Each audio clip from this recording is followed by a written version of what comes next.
शिवाजीराव कर्डिले यांच्या जाण्यानं सर्वांनाच मोठं दुःख झाले आहे. परंतु आता दुःखाच्या विरहातून बाहेर पडून कामाला सुरुवात केली पाहिजे. आपल्याला राहुरी नगर परिषदेवर भगवा झेंडा फडकवायचा आहे, असे प्रतिपादन नामदार राधाकृष्ण विखे पाटील यांनी केले.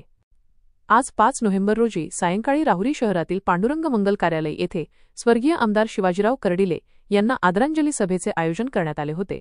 यावेळी नामदार राधाकृष्ण विखे पाटील यांनी आपले मनोगत व्यक्त केले.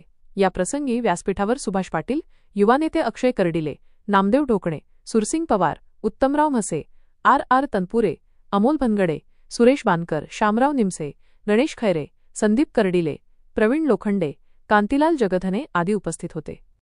नामदार विखे पुढे म्हणाले किंवा स्वर्गीय आमदार शिवाजीराव कर्डिले अगदी सामान्य कार्यकर्त्यासारखे होते. त्यांनी आपल्या आयुष्यात खूप सारी माणसे कमावली. समाजकार्य करत असताना त्यांनी कुटुंबाकडे कधी लक्ष दिले नाही. विश्रांती घेणे शिवाजीरावांच्या धर्मात नव्हते. ते नेहमी पायाला भिंगरी बांधून फिरत असे. त्यांच्या निधनाने सर्वांनाच दुःख झाले आहे. परंतु या दुःखातून आता बाहेर पडून कामाला सुरुवात केली पाहिजे. स्थानिक स्वराज्य संस्थांच्या निवडणुका जाहीर झालेल्या आहेत. त्यामुळे राहुरी नगर परिषदेवर आपल्याला भगवा झेंडा फडकवायचा आहे. मागचे सर्व काही विसरून येणाऱ्या सर्व निवडणुका आपल्याला जिंकायच्या आहेत. राहुरी तालुका अक्षय कर्डिले याच्या पाठीशी उभा आहे. हा संकल्प आपण केला पाहिजे. 100% निवडणुका जिंकणे हीच खरी शिवाजीराव कर्डिले यांना श्रद्धांजली ठरेल. यावेळी डॉक्टर सुजय विखे म्हणाले किंवा कर्डिले साहेबांच्या बाबत बोलायचे ठरले तर कित्येक दिवस कमी पडतील. मैत्रीला वयोमर्यादा नसते. मैत्रीला जातपात किंवा पक्ष नसतो. मित्र म्हणून मी माझ्या आयुष्यातला सगळ्यात जवळचा मित्र माझ्यापासून लांब गेला. त्यांची आठवण शेवटच्या श्वासापर्यंत जपून राहील. यापुढे अक्षयची पूर्ण जबाबदारी आमचा विखे पाटील परिवार घेणार. आगामी निवडणुकीला सामोरे जाताना केवळ एकनिष्ठ लोकांचा विचार केला जाईल. जो व्यक्ती कर्डिले साहेबांना मान्य नव्हता तो आपल्या पॅनलमध्ये राहणार नाही.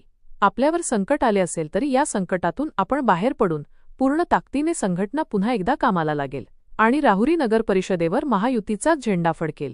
हीच कर्डिले साहेबांना खरी श्रद्धांजली ठरेल. तनपुरे कारखाना सुरू करण्यासाठी सत्ताधाऱ्यांना आमची जी काही मदत लागेल ती आम्ही करणार, असे माजी खासदार सुजय विखे म्हणाले. आमदार संग्राम जगताप म्हणाले किंवा कर्डिले साहेबांची नेहमीच उणीव भासेल. लोकांना जोडण्याचे कौशल्य कर्डिले साहेबांमध्ये होते. त्यांचे वेगळेच वैशिष्ट्य होते. कामाच्या बाबतीत कर्डिले साहेबांचा कोणी हात धरू शकत नव्हते. भविष्य काळात आपल्यात मतभेद होऊ नये याकरिता आपण काळजी घेणे आवश्यक आहे. यावेळी सत्यजित कदम, विक्रम तांबे, सुभाष गायकवाड, सर्जेराव घाडगे, हबब बांगरताई, शिवाजी सागर, प्रवीण लोखंडे यांनी आपले मनोगत व्यक्त करून आमदार शिवाजीराव कर्डिले यांच्या आठवणींना उजाळा दिला. या प्रसंगी हजारो नागरिक उपस्थित होते. विजन प्लस न्यूजसाठी मीनाश पटेकर, राहुरी.